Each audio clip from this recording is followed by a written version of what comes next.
This is the AI-assisted organization podcast hosted by myself, Piers and my co-host and co-founder of Implement AI, Dr. Aalok Shukla.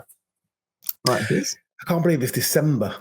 it's just insane, isn't it? Zipping. So you're back home in Lisbon. Yes. I've been in London, really, but I'm back in the northwest of the UK here. So what we're going to do today, actually, is given the fact where we are in the year, there's a few little snippets of news that are quite interesting. But we're going to start focusing on. We've probably got another, maybe squeeze one more in before the new year, Aalok, if we can get it done. It's talk about sort of planning, really. Going into next year. I think we said this at the end of last year, we had which was more about AI trends. I think we might maybe go back to that, Aalok, in the next one. Yeah. See if we were right or wrong. I think in most cases, I think we're right. When we're going to next year is going to be a transformative year, really. You're going to see a huge amount of the sort of noise about AI that confuses people. But now it's time to kind of sort of pierce that and sort of see through it and try and work out what is your plan in 2025 to start embracing this technology. Where do you start? How do you start to implement it? How do you bring your team with you? Where do you start? How much is it going to cost? And importantly, actually, this is the key thing, what impact is it going to have on your business? So Aalok and I both happened to read a book, didn't we? Yeah. Where there's an interesting sort of take on it, which we're going to use as today's framework. When I use audiobooks, you tend to read physical books then? I try and do both, whichever one. But I was in London, so I picked up the physical book. But I definitely think that this is a great framework because it's very simple and very clear. And I think the key thing when you're planning ahead is you want to be able to think, okay, if I start on this and if I take it to the full degree, what does that look like, basically? So it gives a nice lens. And it kind of follows our framework, doesn't it? But just just little bits of news, really, which is it's really about accelerating. And we mentioned it in the last podcast. We kind of did more of we're kind of talking about really state of the art. Where are we? And you're seeing these sort of lots of incremental changes. You've got people investing billions of pounds in AI companies. We're seeing these incremental changes now that they seem insignificant sometimes, but actually they're moving towards, and we're going to talk about agentic workflows maybe in the new year to start kick off 2025. We're moving towards, all those little things that the blockers people were worried about. They're all slowly being engineered in or solved. So, for example, another one is writing style. People often, I hear this quite a lot, they're often worried about, well, when I use AI, it doesn't sound like me, it doesn't sound quite right. So again, big problem if you're an AI large language model developer, you want to solve that. And you're seeing now in Anthropic, this is Claude Sonnet 3.5. When you now write, you can choose different writing styles. So you can have formal, informal, and most interestingly, you can now train it by uploading lots of your sort of written content and train it and have your own style. So now in Claude, I've got their styles, formal, informal, and I've got my style as well. And I have to say, Aalok, that I've been playing with it and testing it, and it's pretty damn good, actually. And again, that's another blocker. It's just one example of another little blocker that concerns people that's going to go away. Yeah, I mean, before you to do that, you'd have to do you have to write your prompt and give examples of your text and the way you do it, and you'd encode all that in the first place. Now they've just made it simpler for everybody to do that, basically. So I agree. It's just becoming more and more powerful, and then it's just a question of how can you operationalize it in as many places as possible, really, isn't it? So let's talk about this framework. So let's just mention the book then. So the book we both read. Yeah, so it's Ray Kurzweil, The Singularity is Nearer. So who's Ray Kurzweil? So he's a very senior scientist from Google, and he's been kind of the one bit talking about the singularity, basically the point at which AI computers exceed human capability and they have the ability to self-improve. So basically that beyond that point, you can't see where the future goes because everything moves so quickly. And he's been predicting for a long, long time, 2029, 2030 or whatever like this. And then he's written an updated book because obviously we're in 2025 coming up now and everything is much closer.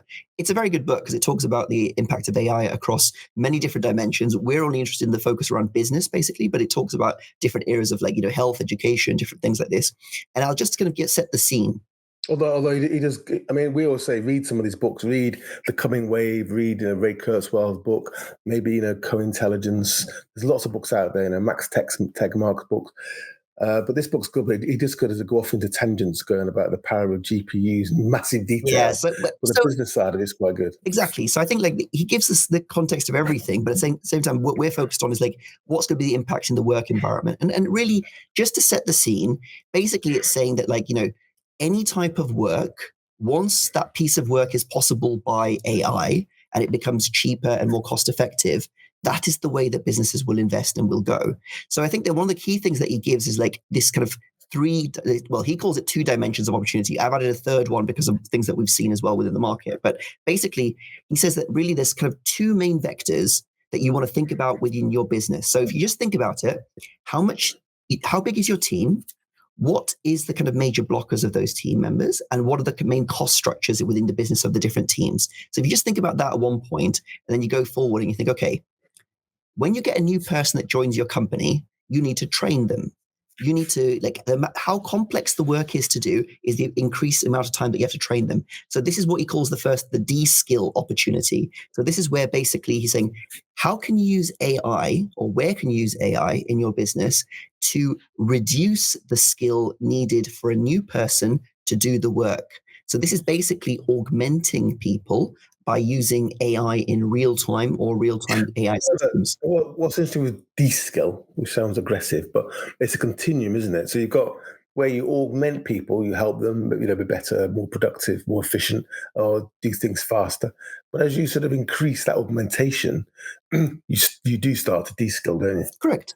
Because then what it means is that the number of people that could do that role increases because it reduces the amount of specialized knowledge that's required.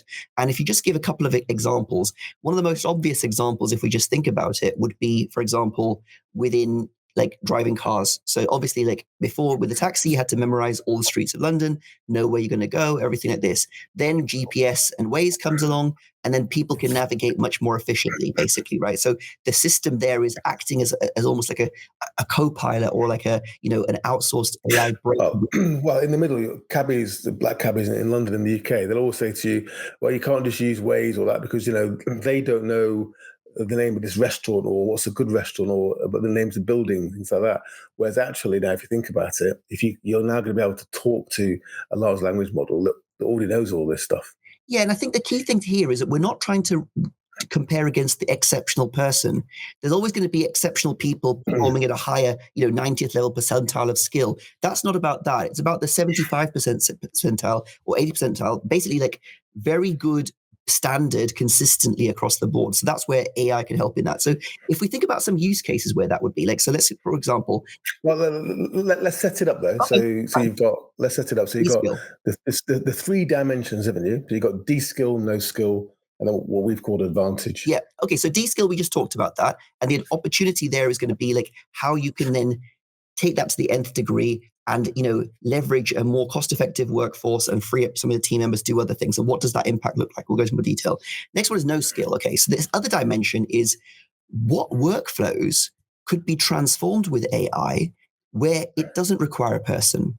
So now the AI agent would then do all of the work. So what this then introduces is it reduces the capacity of time because it's no longer just during working hours when people are working. It's also increases the dimension of capacity because before, if one person could write, let's say, 20 emails an hour, for example, the AI could then do, as many as required. Or let's say, for example, one human can review 20 CVs an hour. Let's say the AI could review 200, for example, right? So the point here is like the no skill, by making it a workflow no skill where the AI agent can do all of it. What you want to think about is what the dimensions across, how much of an impact could that play in your business? Because suddenly you do 2 things. You remove the cost structure for a person, but you also greatly increase the production capability of that area, basically, right? So that's like, I think also to add to that, so I think in no skill, there's where it can do things autonomously, basically. Exactly. But also, there's also use cases where humans just can't do it. Correct. So things like research at scale, data analysis. So there's no skill there because it isn't a skill a human can ever possess. You're absolutely right. Like, so there's two parts. There's workflows where there was a person within it, and then you take the person out of it. And there's entire workflows which were not being done and couldn't be done before, but now can be done because of the AI, basically. So that's the no skill dimension, and we'll go into more detail on that. That presents a lot of opportunities for many businesses as well, basically, because there's some significant things that you can do, especially in this age where hiring particular roles can be not cost effective, and it could also be difficult to get hold of those people. If you can have an AI that can do those things, that can give you a big advantage. And the third, now, just on that though, in the long run, I mean, let's push the boat out slightly here. Is we are all heading towards a no-skill world almost. You're going to go through Deskill, yeah, and there'll be things that humans are specifically very good at still, or we want humans to do, or leadership or governance maybe, but the world is moving towards no skill essentially. It will do, but there will always be a need for very skilled humans with a lot of knowledge, basically, because they will have lots of context. An older person has more years of context within an industry and cross-industry capability, which an AI in a linear workflow wouldn't necessarily know those things. There's always an opportunity there, but I agree with you. The degree of the complexity of workflow, which could become no skilled, is increasing, basically, right? So that's that part of it. And the third dimension is what we call advantage. Now, this is where you're not even thinking about what's already being done. You're thinking about what could be done, basically. So this is where you're introducing some kind of AI-driven product or service, which was previously impossible to deliver.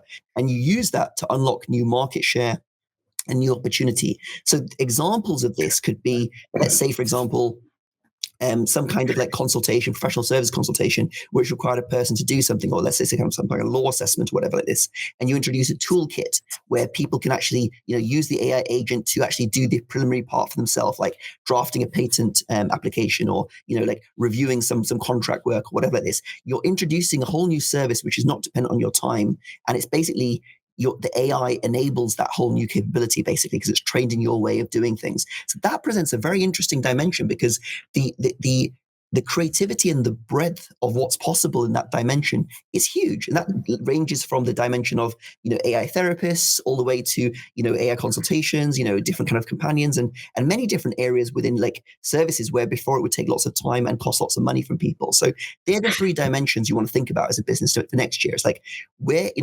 Deskill, no skill, and advantage.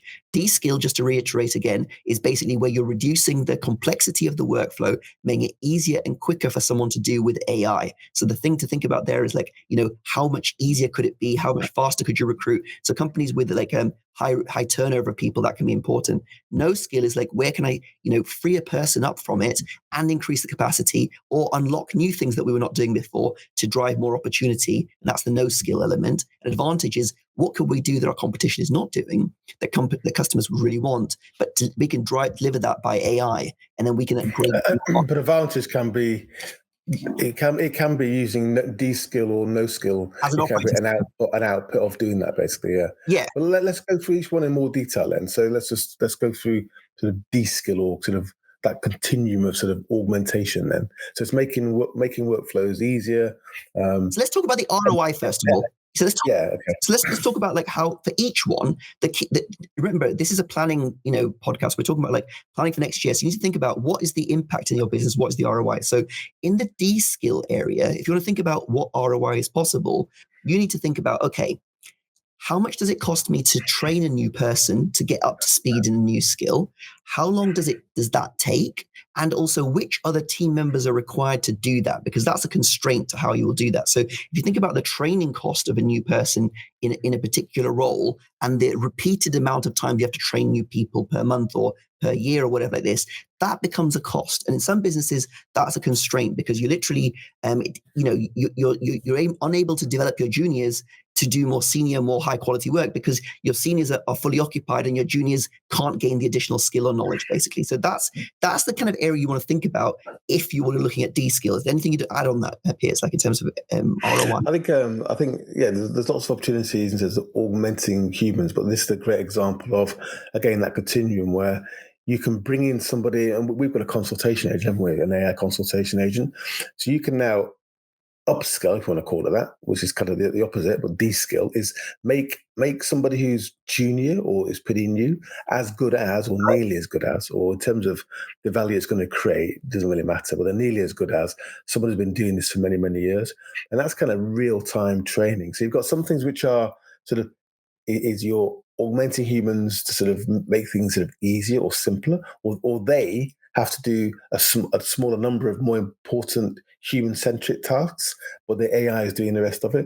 But for this, a great example that we've seen a working actual create ROI in actual the real world, where that cost of constantly hiring, training, dealing with churn of human labor, and the skill sets are pretty. They're not, sales is a great example, or consultation. They're important skill sets. They can take years to hone, but it's essentially about the amount of times you've been in a situation and had to respond to a particular situation, whether there's some answer or some knowledge, and that takes years to do. But if an AI can just prompt you in real time as to what's happening, what you should say, what the ideal response is, what product you should recommend in real time, all those years of training go away. Exactly. So there's two things I'd pick up on there. So one thing is, like, if you're using AI to make tasks easier and faster for existing team members, the one thing to think about as a business owner is you may not get an ROI from that, because it might just be easier for people to be able to do that task, and then that doesn't translate necessarily into increased productivity. It depends on how you reorganize your work system. That's something to think about, okay? With this no-skill approach, what we're talking about is essentially where you've got like a new person that joined. Let's just say, for example, university graduate just joined, and you're selling specific medical equipment, for example, and you've got 500 pieces of medical equipment. And the question is, how can that person memorize and learn all those different things? They can't, basically. And so, for example, if you've got an AI system which can sit in on the meeting or be within an earpiece for the person, and then when they're having a conversation, it can say, okay, you're interested in the ZX22 model potentially, but there's also the ZX23 and this other brand, which is like the Optimus Plus, for example. And these have these specifications, which has LED, this and this. So it can give them in real time that information. So that means you could take literally a student or a temporary worker and give them the ability to be able to answer in a very good way. So, for example, in a garden center, knowing all the different plants, all the different capabilities, all the different soils, the materials, to train someone would take time. Same in a health foods shop, for example. Like Holland & Barrett is a good example. For that person to be able to store assistant, they have a whole training course where you have to memorize all sorts of things. Again, having an AI assistant where you're able to then give that person information so they can listen to the person saying, oh, I have this issue, I'm taking these medicines or these supplements, what else could be useful for me? And be able to supplement that person in real time means that you can actually use different forms of labor in cost-effective ways, which are also productive immediately. So this isn't even training, this is like real-time capability, basically, right? So that's the kind of way that you want to think about that in terms of having a consistent experience for your customers, and also a more joyous experience potentially for team members, because they can be productive straight away, basically, right, in different ways. I mean, this counts for almost every AI augmentation use case. I mean, content, right? So often you have got a particular people that write and generate content because they're good at it. They've got experience. They understand your company's tone of voice. Whereas now, like I mentioned earlier, things like Anthropic Claude, where you can actually create a tone of voice. Now it's generating content in the way you want it to. That's a very, very sort of simple example. But even call agents, Aalok, especially inbound, where you want a particular service level, you want a first time fix ideally, and now you can have your human labor almost is pushed kind of up the complexity sort of pyramid. So the first line is all done by AIs. So that's no skill. So it's kind of de-skilling, always de-skilling, I think, potentially no skill, but it's kind of, well, actually, there's another dimension here, isn't there? You've got layers of complexity. You might no skill some of them, yes, de-skill the next layer, correct, and have an advantage at the top layer because it's a human that's actually really knows what they're talking about, and you've got a high value customer that wants to talk to a human. So actually, you can mix these things up into an organizational sort of structure, workflow process. No, absolutely. But as I say, like, we're trying to like go from the mindset of a business owner. It's like, I'm going to invest money. Where can I get my ROI? How can things work? But you're absolutely right. You can stack all these different bits together. So I think we covered the de-skill, let's call it zone of opportunity. And there's particular businesses where it's like knowledge intensive and requires like to train new people in different ways. And it also has like quite a wide range of details in quite technical way. That's where there's good opportunities to be able to like de-skill those ones, basically, right? So let's go into no skill. Okay, so no skill is where we want to take a workflow which was typically a constraint in the business, and we're going to take a human out of it. And we're going to add an AI agent on it. So we're going to increase the capacity, and we're going to increase the availability of it as well. So let's look at an example there. One of the most common examples you just mentioned would be like a call system, for example, right? So let's just say, like weekends and evenings. Okay, I don't want to have any voicemails. I want to make sure that like everything goes straight to being answered and potentially being sold, because it might lead to revenue. So you have an AI agent which answers the phone, after hours and also weekends, and is able to like provide, first level customer support and even resolution in different areas, or even book appointments for people or different things. So that means that you've suddenly made, answering the phone and booking an appointment, taking a reservation, a no skill area, basically, right? That could work for any kind of restaurant or any kind of hotel, any kind of area, different things like this.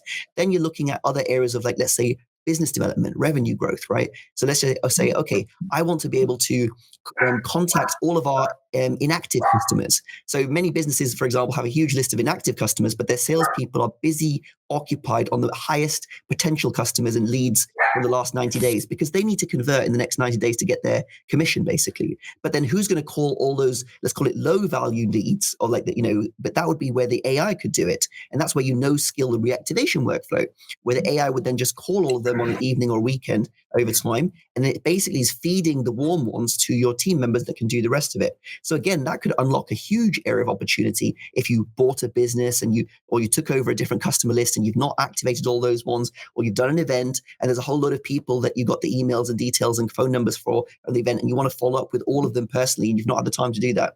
So that's an area of kind of no skill opportunity.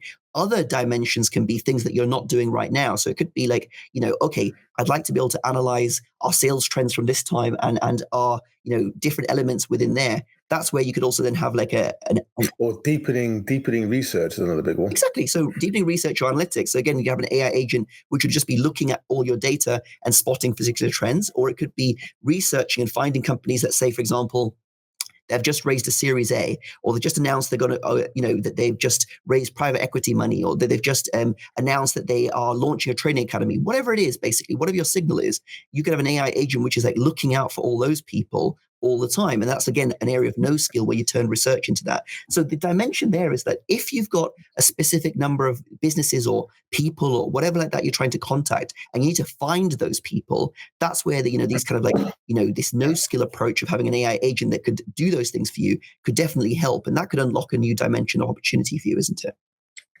And then you've got, I guess, autonomy, I guess, which is no skill, isn't it?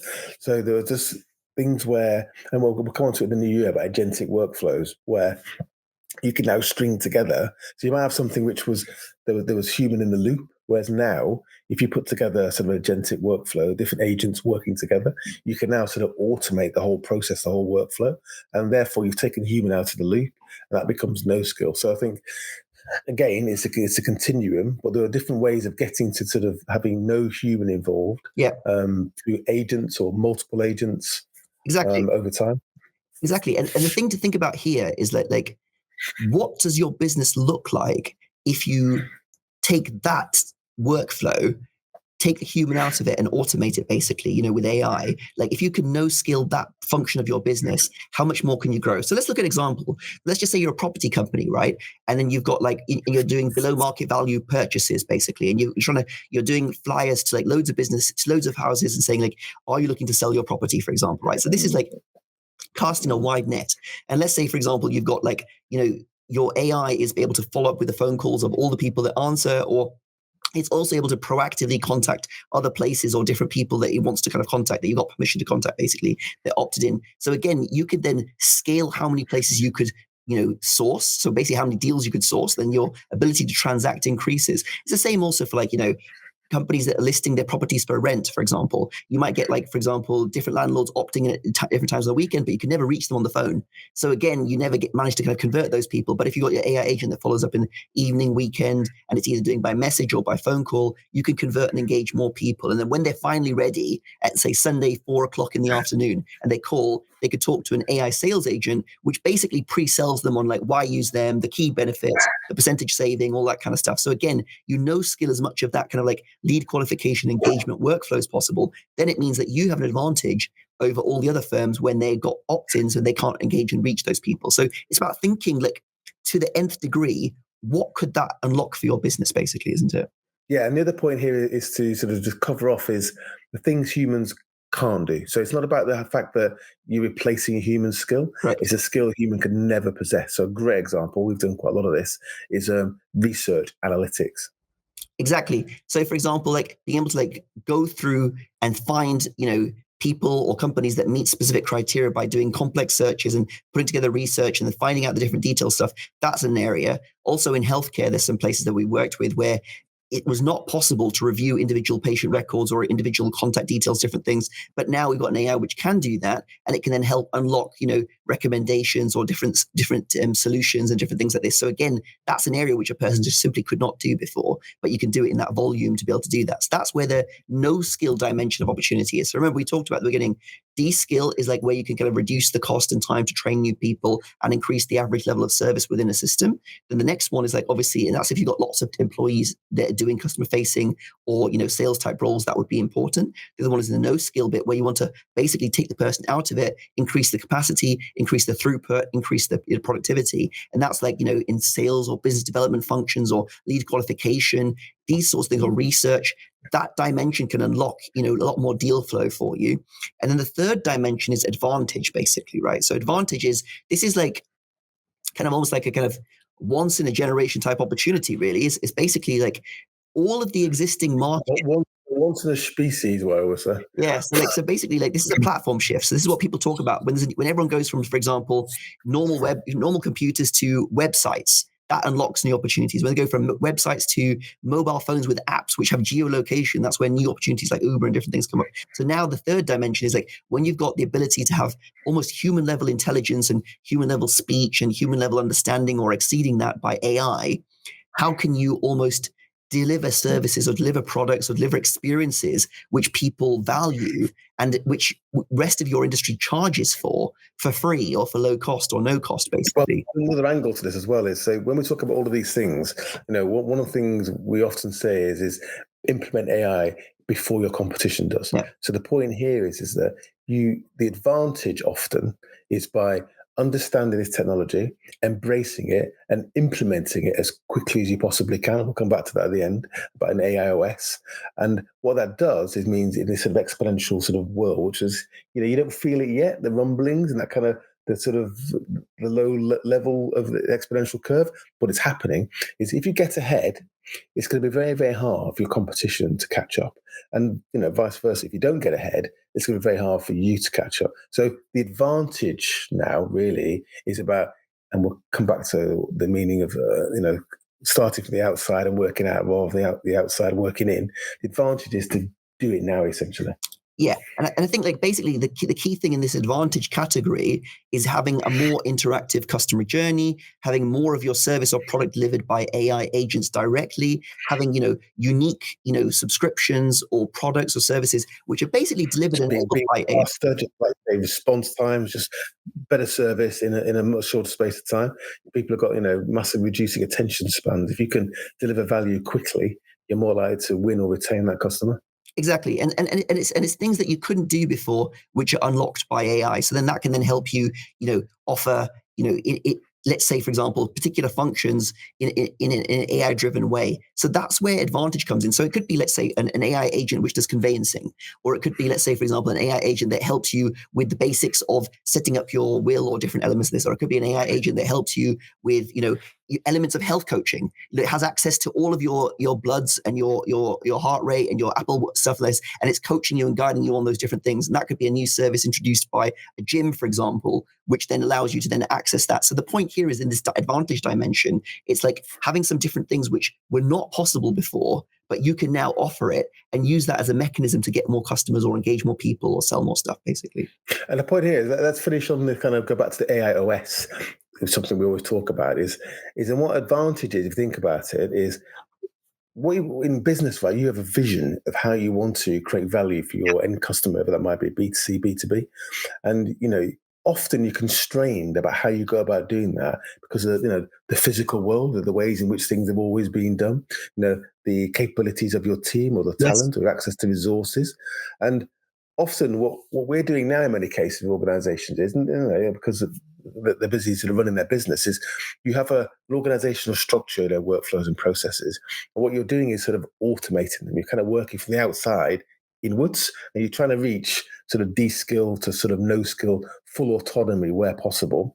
But the way to think about this is what Advantage sort of forced you to do, is to try and think, if we were to start again, Yes. how do we construct this business as an AI first Great business? So thinking about, how do we be as autonomous as possible and then kind of work outwards? Now, it's hard to do because you can't just stop and start all over again. But you almost want to have sort of a meeting in the middle almost of what can we, rather than thinking, oh, AI doesn't quite do this yet the way we do it. What you might want to do is re-engineer what you do so that AI can do it.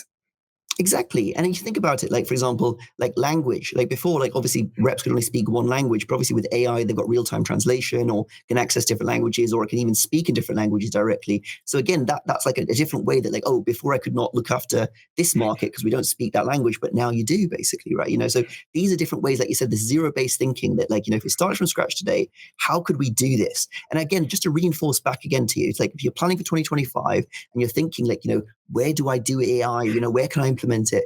You want to think with your North Star. What's the opportunity you're going after, basically? Like, what's the main thing? In different businesses, the D-skill is the main opportunity. In other businesses, the no-skill is one of the main opportunities. And when I say main initial opportunity, I'm talking about. And the other one is advantage is one of the main initial opportunities. And I would argue, basically, that like pretty much most sectors have an AI advantage opportunity. And the quicker you can start learning and testing on that could lead you to, outsized returns. But at the same time, also the no skill and the D skill areas, depending on your industry, depending on your needs, depending on your training of team, will present an opportunity. And those will be the North Stars, which will help you drive ROI, basically. Yeah, and also, and it's really hard to do. If you think about, today we're in December, 2024, okay? And you think about where were we in December 2023, and we'll maybe come back to this in the next podcast when we did our forecast for this year. And where were we in December 2022? Yeah. In terms of the capability, or even in some cases, the existence of this technology. So you got to think about your business now. People get stuck in it doesn't do this. And I said, well, yet. So think about where could it be in December 2025, 6, maybe 7. It's quite hard to look out that far. And what impact would that have on your business? So again, when you're planning for the future using this technology, artificial intelligence, is try and think about what may be possible 2 or 3 years out. Because basing your sort of plan on what it can do today is undercooking it. You're doing yourself a disservice. I'll say one thing as well, right? This all applies to getting in the game. You cannot stay in the stadiums watching on the side. You have to get into the game, basically, right? Get on the pitch, kick the ball around. You can't score goals. Exactly. And the whole point here is that, like, by starting your AI operating system, by connecting some of your data to, an AI platform or agent platform or whatever it is like this, you can start to benefit from some of these different things. So the minute that these new capabilities get switched on, you can much faster push new opportunities or run different pilot tests in parallel to figure out what's going to work the best for you. Because you need to be iterating to find the solution. And I think what people need to understand is that, like, just like when you hire people, you might hire a person, you train them for a bit, and it doesn't work out, basically, right? But the cost involved in doing that, it's still quite high. But with AI, what you can do is you can get things started and you can run different tests at a much cheaper cost. And at the same time, once things work, you can scale it to the nth degree wherever you want to. So the key thing here is we want to give you a framework to think through where your opportunities are so you don't get distracted by small level opportunities. You have to think that, if you're like trying to build a group of, I don't know, let's just say, different healthcare clinics, or you're trying to build a group of professional services places, if you've got the no skill within there, and you've also got like the D skill within there, and you've also got the advantage within there, which of those 3 or all 3 of those could be driving ROI for you and helping attract new people to join your group? Because, this is taking things one step further than, a franchise operating manual or whatever like this. This is giving them the capability of like almost real-time guidance, essentially, isn't it? Yeah, but the end game, though, is, and we'll kind of bring it to an end shortly, the end game is that you want to get to advantage, because you were saying this, Aalok, but eventually, right, everyone's going to have access to all of this technology. It's going to be like having a calculator or spell check. So you want to be thinking about, how do I use it, but how do we use it really to create a really, a true sense of the word, not sustainable, a permanent competitive advantage? I agree with you. Because it's like you said, it's like having a calculator or having spell check or whatever it is. And now you said, like, for example, having the style guide possible within there. So I think just to summarize things up, like, people are putting their plans together for 2025. Really what you want to do is really think about, like, which of these three dimensions presents the biggest opportunity for you. And then if you want to understand more, get in touch. We can have a conversation and go. But also, importantly, for 2025, don't ignore this, right? Who you're working with, how you go about it, put some resource aside, some time aside, some headspace aside to focus on this. At least having those first steps, taking those first steps into creating what we call, the name of this podcast, an AI-assisted organization. So if you want to learn more, go to our website, implementai.io. We've got white papers. You can actually see demos of an AI consultation agent. We've got voice demos. You can see about 5-6 different demos there. Sign up for our AI Insider newsletter. We'll get another one out this week based on this subject to give it some bit more detail. And I think the next one we'll probably talk a bit more about next year, what we think is going to happen. Yep. And in the new year, hopefully we've got some exciting news about how we're going to scale implement AI. But also in the new year, we'll probably start talking about agentic workflows. So putting these AIs together into teams. In a simple way, exactly. Like how to put it in your team. Exactly how to put it in your team. So that's it for now. We'll leave it there. This is the AI Assisted Organization podcast. Thank you for joining us, and we'll see you again in about 2 weeks. Yep. See ya.